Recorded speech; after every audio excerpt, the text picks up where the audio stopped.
You are now listening to Creator Corner.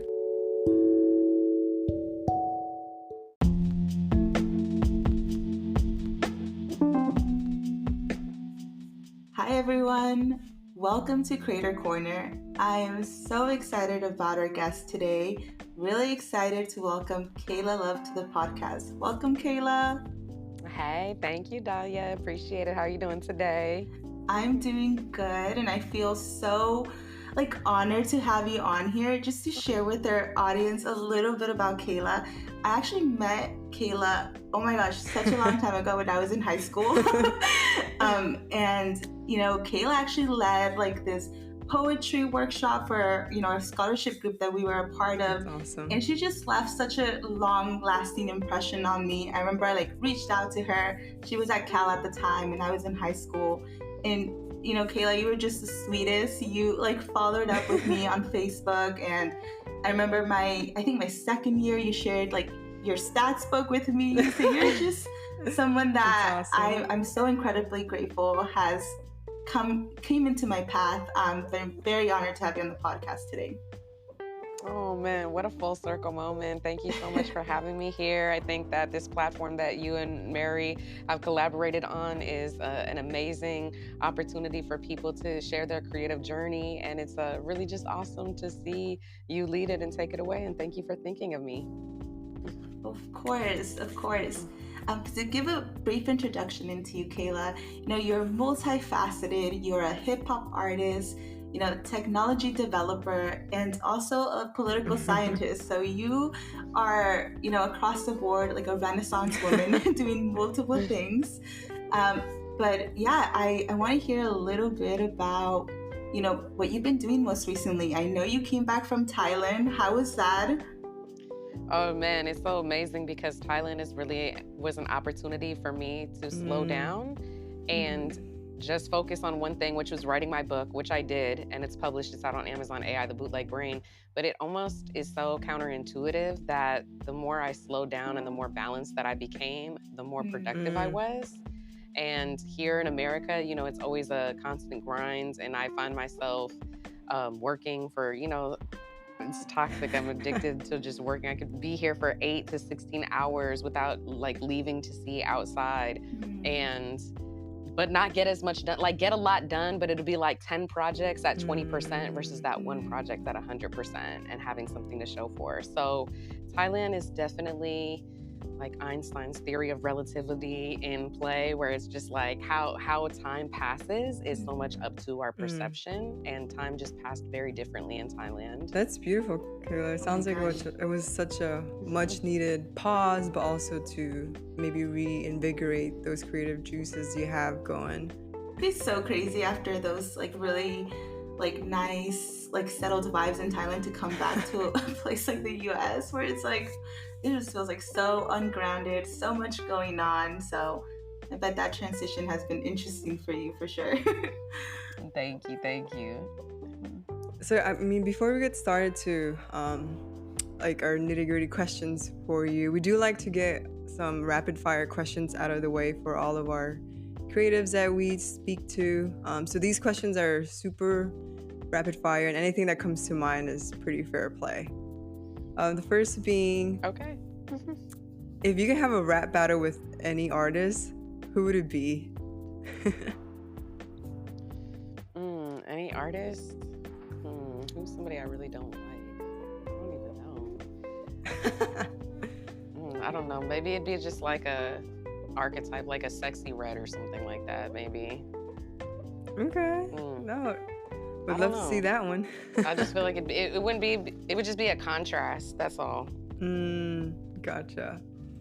And then second rapid fire question is if you can invent anything by just snapping your fingers, and of course we know you have so many different creations and ideas that come into fruition, but what would that invention be if you could just snap your fingers, and why? Yeah, y'all really coming with the heat.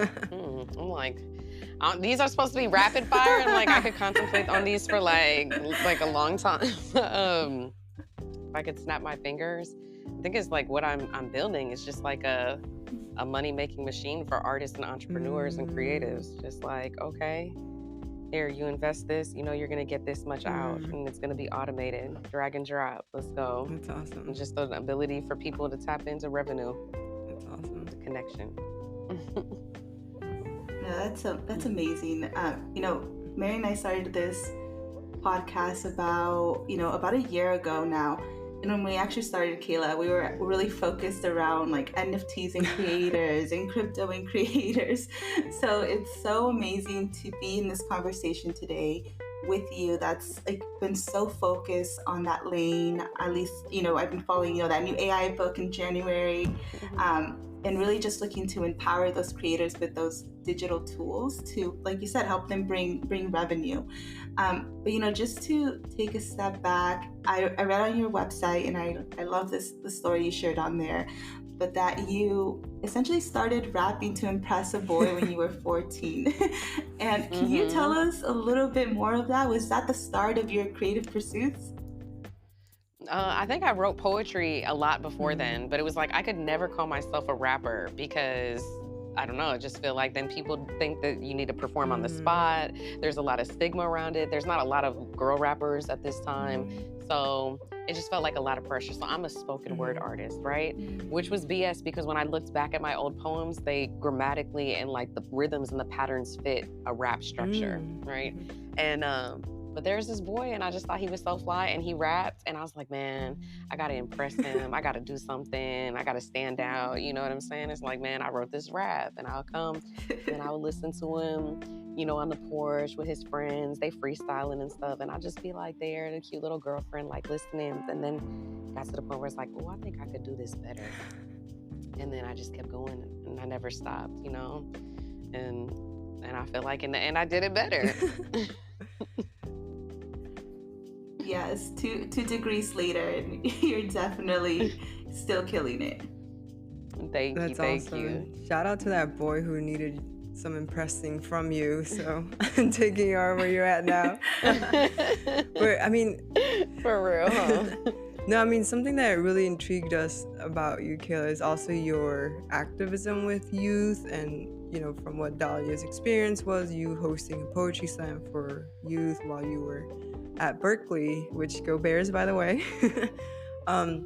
We want to know, why is it important for you to continue to honor your roots and give back to the community while you expand your creative pursuits? One of the major reasons, because the reason that I was even able to be there in that situation to help Dahlia was because I was helped by the organization 10,000 Degrees. Because of them, I became the first in my family to ever go to and graduate college. Neither one of my parents had even graduated from middle school. And so having that was an incredible leap. And like, it was literally only possible because of this program, because I didn't have the guidance, I didn't have the finances, I didn't have any parents to ask for any example of leadership to follow in someone's footsteps. There was no blueprint. And so that was always super important to me. It's like, I love this organization so much for what they've done for me.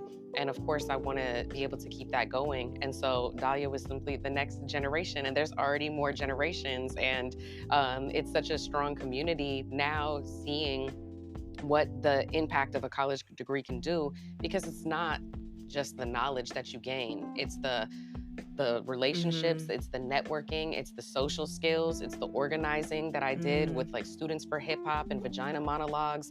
And that's how everything came together, both my creative pursuits, being able to be tied in so many various ways, and opportunities to exercise my creativity, not just through music, but through organizing and through teaching and through production. And then to see the next generation, and just we're all now in a place through the creativity that we can contribute and collaborate with each other.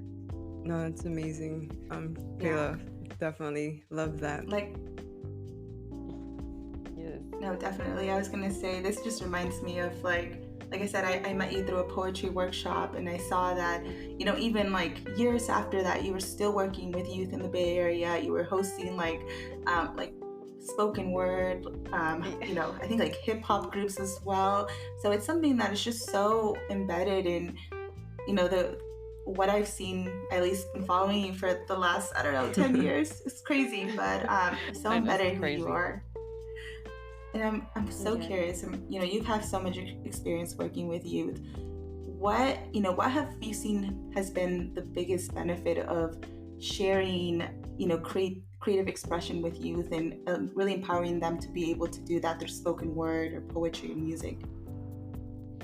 Oh man, because a lot of times it's just the vessel. You know, I really inherently believe that everybody is an artist and that artistic expression can take many forms. But I do think that I remember what writing and poetry and music and rap meant to me.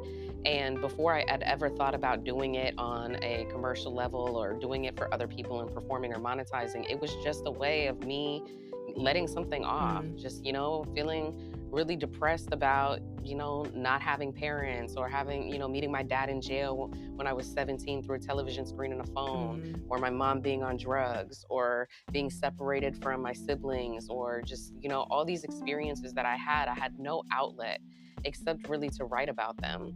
And then it's like the next step when you write, and that's a very solitary thing, and then you go and you start performing. And I remember I performed like in Marin. There is the Marin Youth Center, and it's my friend, actually he's on my shirt today, Max. He came and he is one of the only witnesses to my very first performance that I ever did in San Francisco.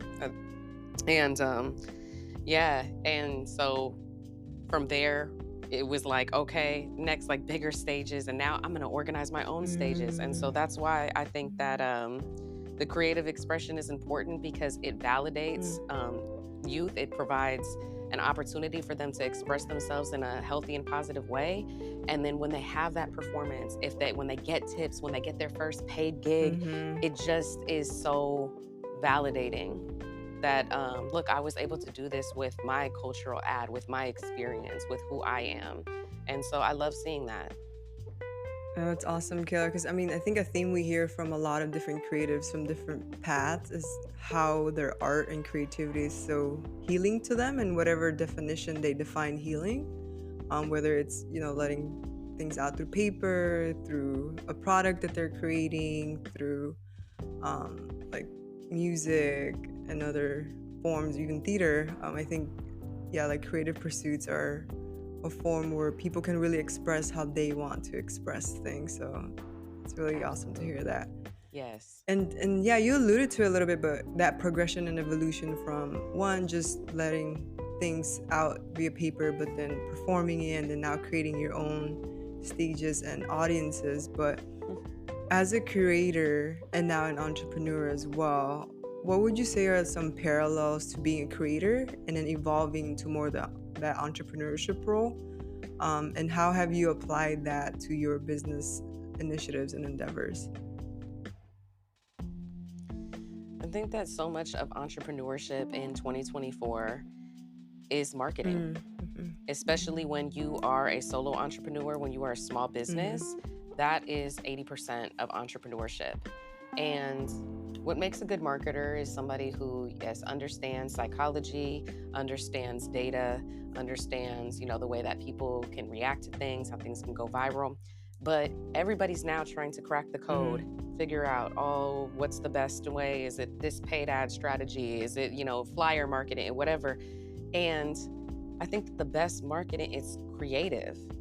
Like I would create that's where everything intersects, is like my creativity, just like, oh, my friends Los Racas were here yesterday and they're Grammy nominated. They're the first Spanish speaking act to ever perform at Coachella. I've been watching them for 10 years as a fan, and now like I work with them all the time, and we're collaborating on this post, and he's like, can you just check the post? Is the caption right? Is the hashtag right? Are the emojis right? Like, this is all marketing. And I said, yeah, just like add a poll.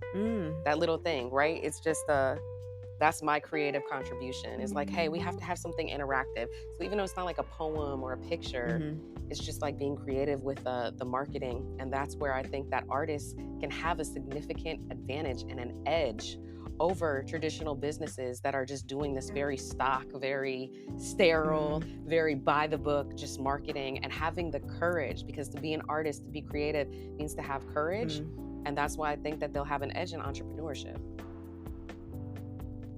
Yeah, shout out to Las Lacas. I actually saw them in Oh, Oakland, nice. so little plug for them. They're a Go great duo. ahead. They're a great duo. But Oh no, yeah. I agree 100%, Kayla. So creatives have such a unique edge in this, like, in this business mindset. I work in like SaaS, and I work with traditional marketing, and I a was lot of like, it girl, is the I same. know. I know all about I said, I'm so proud of you. Look at her. She doing it big. Yeah, but everything is rinse and repeat. Everything is the same thing. There's literally no creativity. And so I think there's definitely a very unique lane for creators to add, that little like sparkle on there and make it unique, make it their own. But something that is so impressive about you is you continue to innovate, you continue to think forward, very forward thinking person. Like I said, I've seen you as a musician, as a, digital artist, as now really focused on AI. How do you allow yourself the flexibility to continue to evolve with your creativity? Oh man, how do I allow myself the flexibility to continue with my creativity? I don't know. It's just like, I think it's actually the problem is that sometimes I'm too flexible where I just go in any other direction. I get an idea and I just want to go run for it. And that's why sometimes I'm not as far as I could be. And so it's actually about being a little bit more rigid. That's actually what I'm trying to work on, in being more focused on completing a project, about being organized. Because sometimes as creatives, we have so many ideas. It's just like, man, I'm saving everything to whatever folder, and then I'm costing myself later because I can't find that file, and it's taking me way longer if I had just organized, if I just labeled it and just did, in a structure. So I think that those are the ways that I'm actually trying to become more rigid and be more focused and say, like, I'm gonna finish this song by this time, or I'm gonna put out this amount of content, or I'm not gonna overthink it. That's the other thing, is like all the perfection. And so I think that's the way that I'm moving forward in 2024, and trying to balance being so flexible, but now having it with some constraints so that I can just move a little bit farther. No, I like that, Kayla, because I think it's interesting that you said that you might be too flexible in those sometimes. Can you elaborate a little bit more, like how has that impacted perhaps, certain project deliverable that you wanted to move along, but your creative mind just went another direction and wanted to pursue something else? So how has the flexibility impacted, I guess, your creative pursuits overall?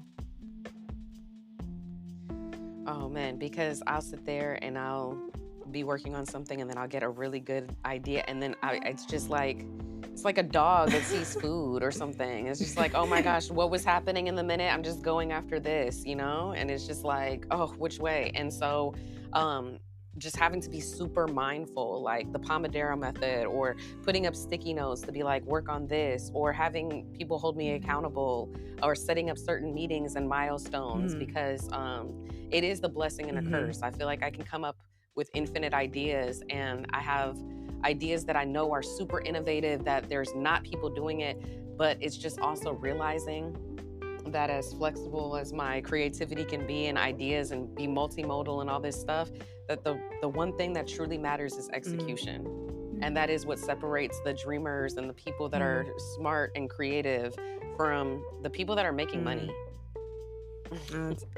Yeah. So that's why I'm trying to hone in. No, I recently just actually listened to a podcast alluding to the Pomodoro method, and that brings us to kind of our next question.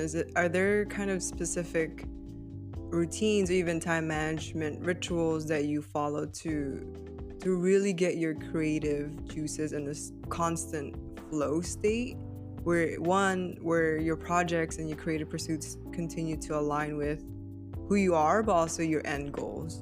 So any specific routines, rituals that you follow to get your creative juices going? I wish that I could give some type of checklist and be like, yeah, all you gotta do is, but it changes all the time. It changes daily, it changes quarterly, it changes by the season. Sometimes I'm up at 5:30 in the morning, and sometimes in the winter it's cold, like I'm not, so my morning routine will change. But it's like, okay, I have a dog. I know that no matter what, I gotta walk my dog at least once a day, usually more than that. But that's like a non-negotiable because he's depending on me. So I'm like, okay, that doesn't have to be specifically at 7:30, or it should be before like noon. So it's more, I guess that's where some of the flexibility comes in. It's like, okay, I know I'm gonna do these 3 to 5 things today.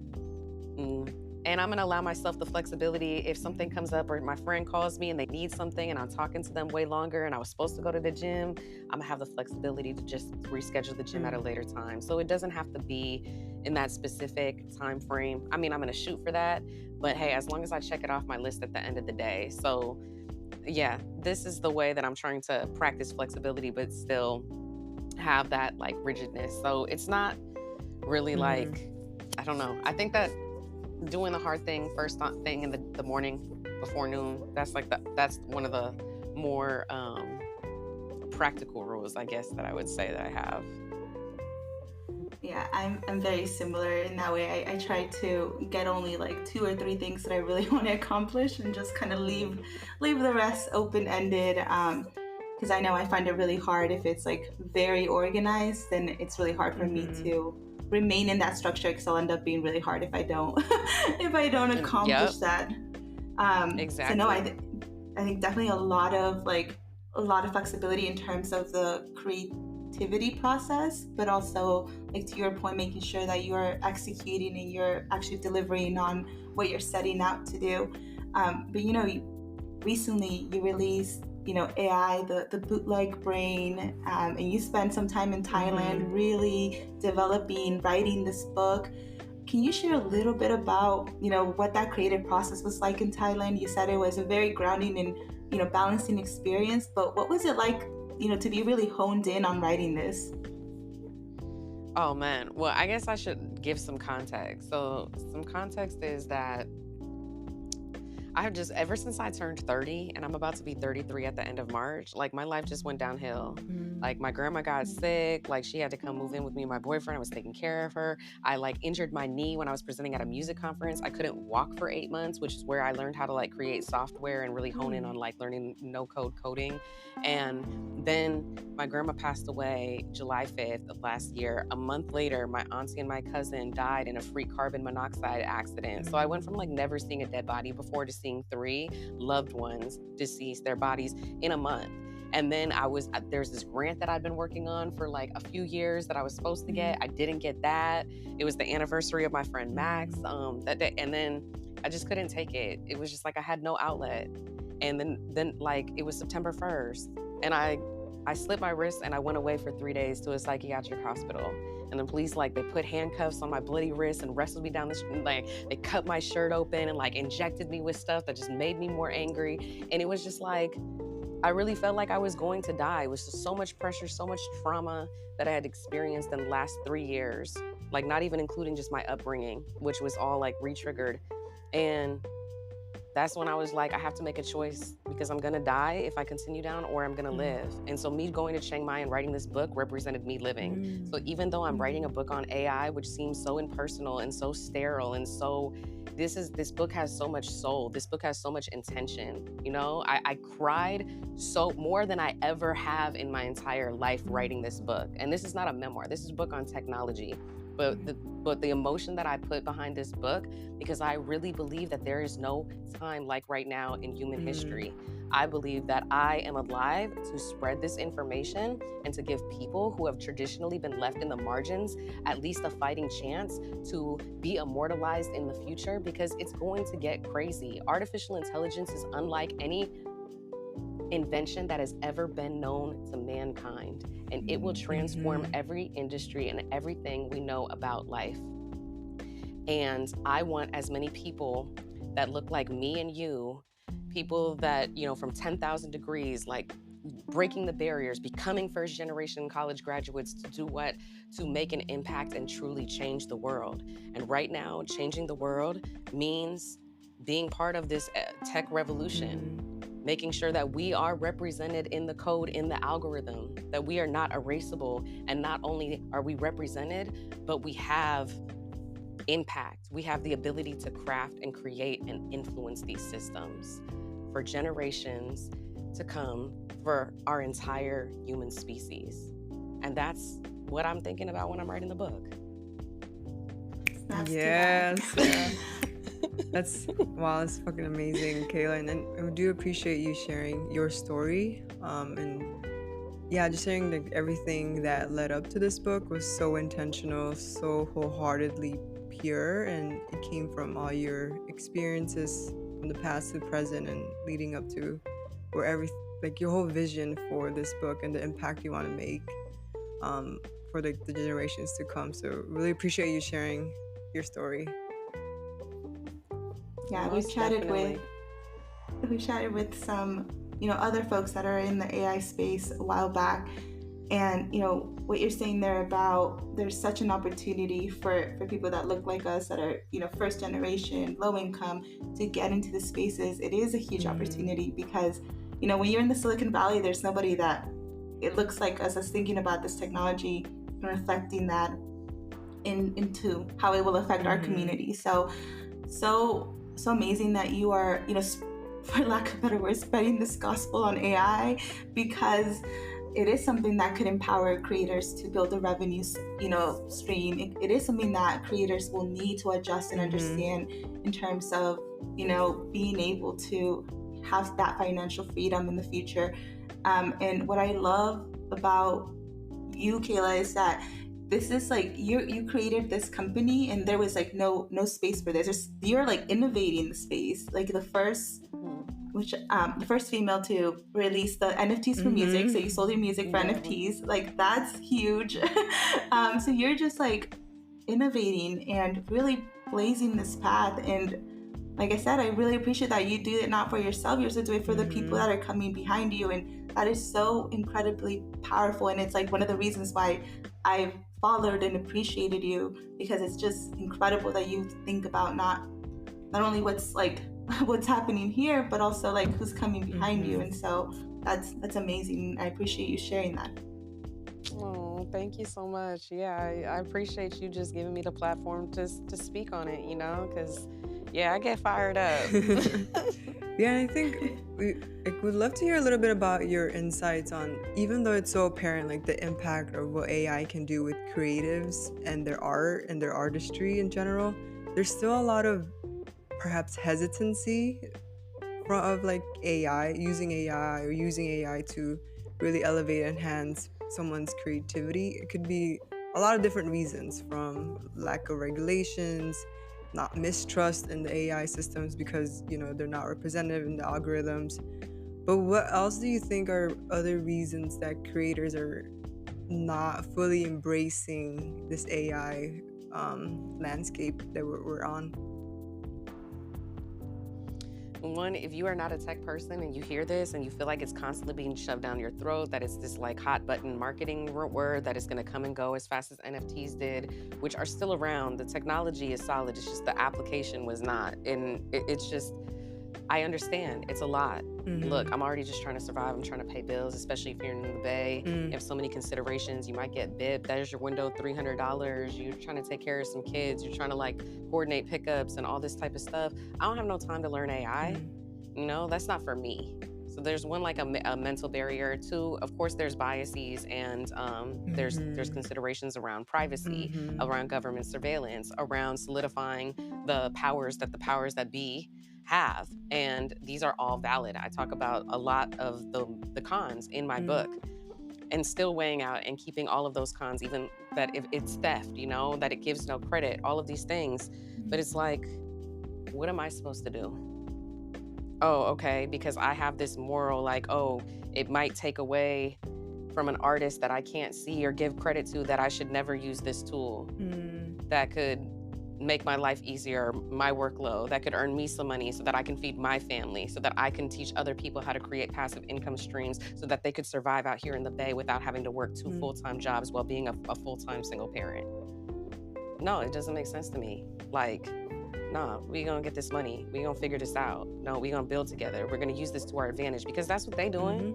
And it's like, yeah, they're not including us, so I gotta include myself. Yeah, there's a reason why they're gonna, like, these systems are gonna default to white if you don't specify a race. So, man, I'm generating Latinas all day. Like that's what that's like, then I'll train it on my own like skin types and and whatnot, or I figure out how to train my own models. So it's like, for me, that's I feel like, yeah, it's like inevitable. So maybe it's like I'm putting with the horse before, or the carriage before the horse, or something like that. But this is just what I see, which I feel like to be true, the data.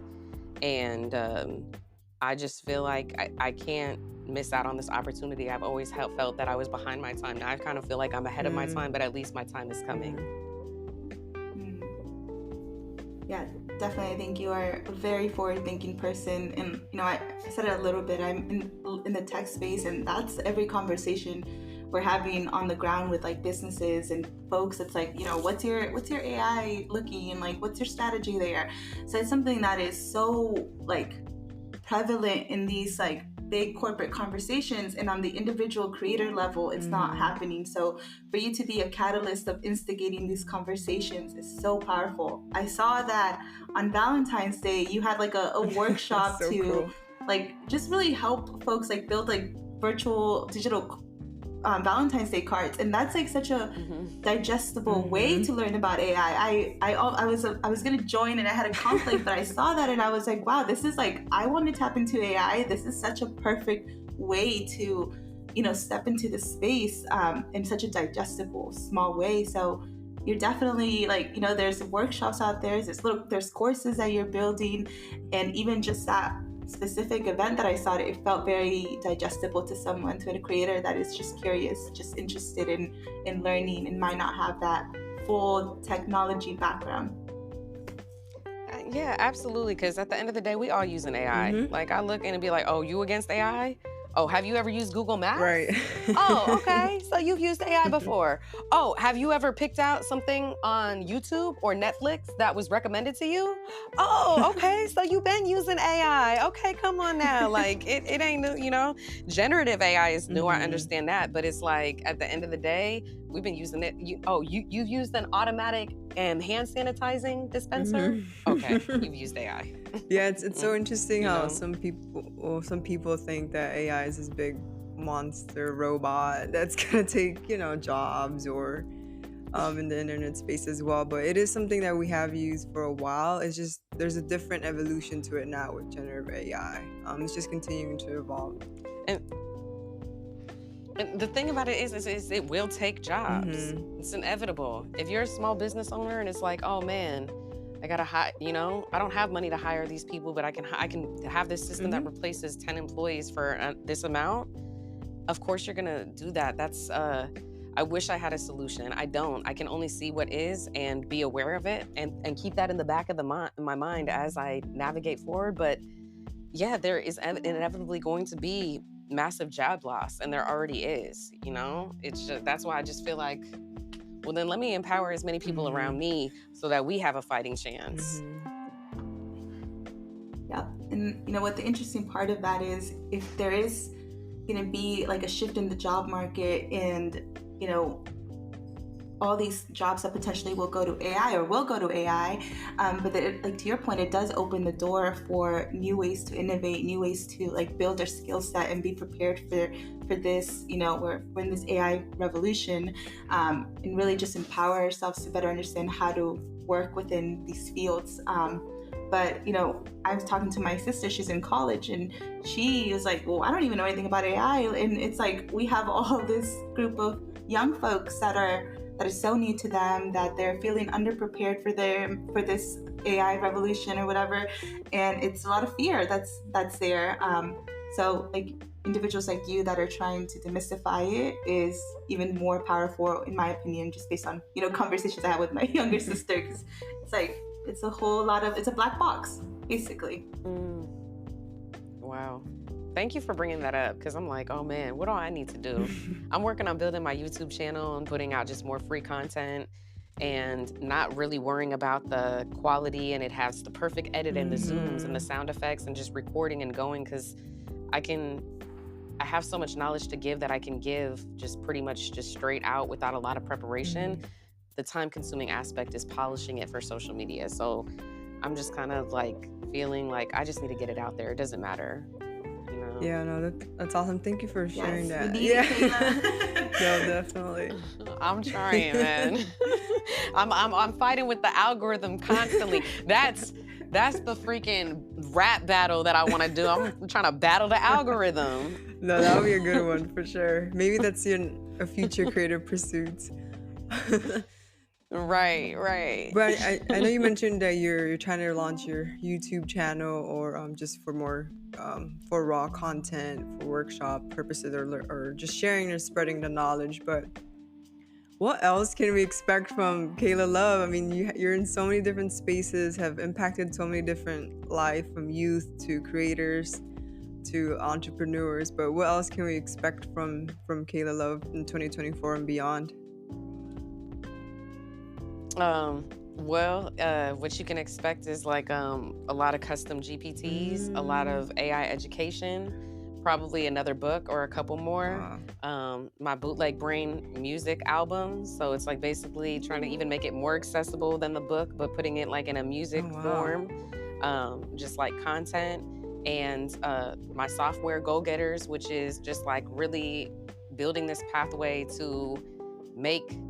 There's just like, I feel like there's a small gap between talent and the monetization. I'm just around so many talented people. It's just like every day I wake up, how do I close this right here, this gap? And then the floodgates will come. And so that's the code that I'm cracking in 2024. I love that. That's incredible. In terms of, any advice that you want to share with our young creators out there, or folks that are interested in this, in being more, tech savvy and learning about AI, like what advice do you have for these folks? Sorry, you cut out. What are what for these folks? Or what advice you said? Yeah, what advice do you have for maybe young creators, or, creators that want to be more tech savvy and learn about AI?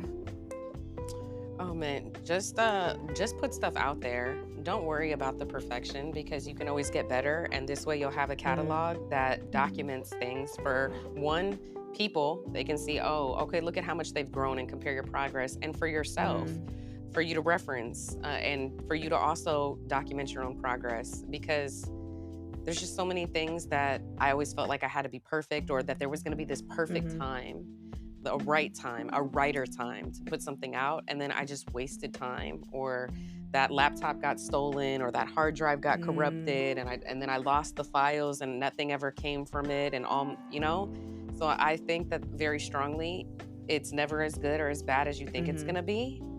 And so just put it out there, because the more you put it out there, the more times you fail, that's one step closer to the time that you'll succeed. And that's the only thing that matters.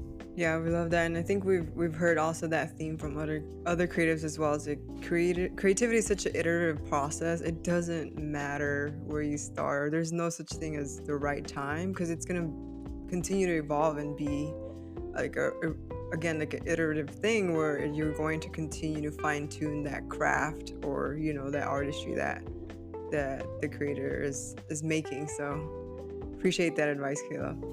Absolutely. Most definitely. And yeah, and as we're nearing the close of our conversation, we typically like to end with a quick question. Kaila, can you share in 5 words, only 5 words, to describe your creative process? Innovative, soulful, intuitive, technical, and authentic. Love that. And then the last question is, where can we find Kaila Love on social media? You can find me at Kaila Love, and that's Kai, as in artificial intelligence. Yes. See, I was made for this, okay? That's Kaila. That's how you gonna remember to find me. Kaila.ai. So that's you can like look up my name. See, that's a website also. I also have kailalove.com. I have like 10 websites, so I'm gonna put them all together eventually. But yeah, Kaila Love at AI. You can find me on TikTok. You can find me on Instagram. But if you search my name, you're gonna find me. Wonderful. Well, thank you so much for sharing where the audience can find you. I can definitely vouch that it's very easy to find your socials. Kaila Love is very memorable name. But thank you so much for being with us today, and just sharing a little bit about your journey, and inspiring our audience a little bit with how multifaceted you are, and constantly expanding and innovating. It's been so nice to reconnect with you and just hear a little bit about what you've been working on the last few years and even now. Oh man, thank you, Dahlia. Thank you, Mary. I really appreciate you inviting me on. It's been a great conversation, and I love what y'all are doing, and I can't wait to keep following up with y'all too. Appreciate it, Kaila. Thank you so much. Thank you, Kaila. Thank you. Have a wonderful day now.